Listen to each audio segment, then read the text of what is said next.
Mga idol, bago pa man nga po harapin ng Golden State Warriors si Jordan Poole sa kanilang susunod na laban, nagbigay muna nga po sila ng mensahe sa kanilang dating player. Yan naman ang ating unang pag-uusapan dito na susundan ko na rin ang nakakabilib na mindset ni Russell Westbrook. Pag-uusapan na rin natin ngayon ang paglabas ng balitang trade ni LeBron James matapos siyang mapagod na kay Coach Darvin Ham. Kaya mga idol, tara, halina't umpisahan na natin to.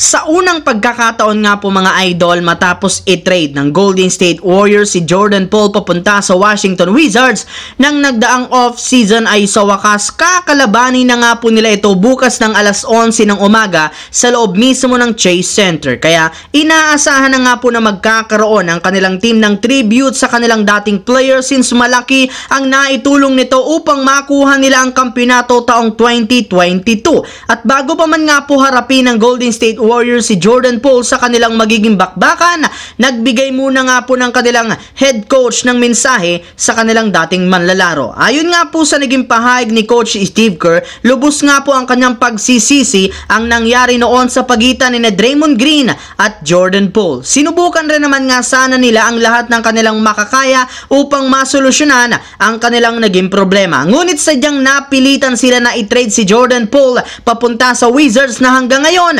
pinagsisisihan pa rin niya at ng kanilang buong kupunan. Yes mga idol, isang success story nga daw sana ang karir ni Jordan Poole, gayong simula nga po sa pagiging isang hindi kilalang rookie, nagawa nga po nitong matulungan ng Warriors na magkampiyon at eventually makakuha rin naman ng malaking kontrata. Samantala, pumunta naman tayo sa ating pangalawang storya sa nakakabilib na mindset ni Russell Westbrook. Dahil nga po mga idol sa pagkatalong muli ng Los Angeles Clippers sa kanilang game ngayong araw kontra sa Oklahoma City Thunder 134-115, naputol na nga ang kanilang 9-game win streak. Pero sa kabila nga po niya, nananatili pa rin naman sila sa ikalimang pwesto sa West na merong record 17 wins, 11 losses. Kaya wala nga pong dapat ipag-alala ang mga fans dyan ng Clippers, lalo pat naayos at maaayos rin naman ang kalagayan ngayon ng kanilang superstar na si Kawhi. Sadyang hindi lamang nga po nila ito pinaglaro upang hindi masobrahan ang kanyang pagod sa katawan. Isa pa, napakaganda rin naman nga po ngayon ang mindset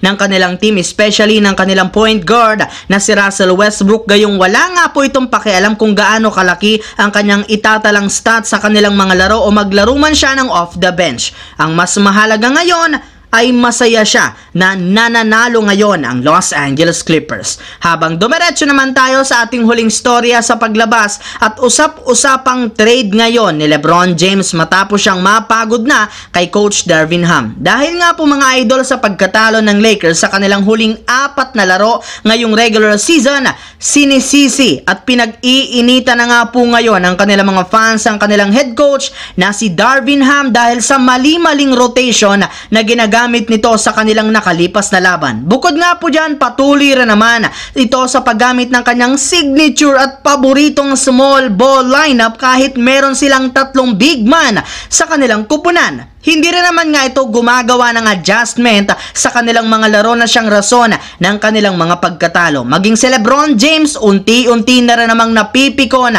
sa kanilang head coach since gumagamit nga ito sa kanilang mga nakalipas na laro ng bagong lineup na hindi man lang nga po nila ginamit sa kanilang mga practice. Kaya dahil nga po mga idol dyan, umiingay na naman muli sa social media ang balitang pag-alis na nito sa Lakers at paglipat niya ng ibang kupunan since dahil nga sa mga maling desisyon at paboritong small ball ni Coach Darvin Ham sa kanilang mga laro, nasasayang lamang ang kanyang natitirang taon sa NBA para makakuha pa ng kampiyonato. Ika nga'y kailangan na nga daw nitong mag-request ng trade ayon sa mga fans at lumipat sa ibang team na makakapagbigay sa kanya ng mas malaking tsansa para makakuha muli ng kampiyonato. Kung inyo nga pong matatandaan mga idol, rotation din ang lineup ang naging problema ng Lakers at ni Coach Ham last season at ngayon na naman, umpisa na naman ang problema ni Coach Ham sa rotation na naman. Ibig sabihin, hindi pa rin nasusolusyonan ni Coach Darvin Ham ang dinadaing ni LeBron James tungkol sa kanilang dapat na ginagamit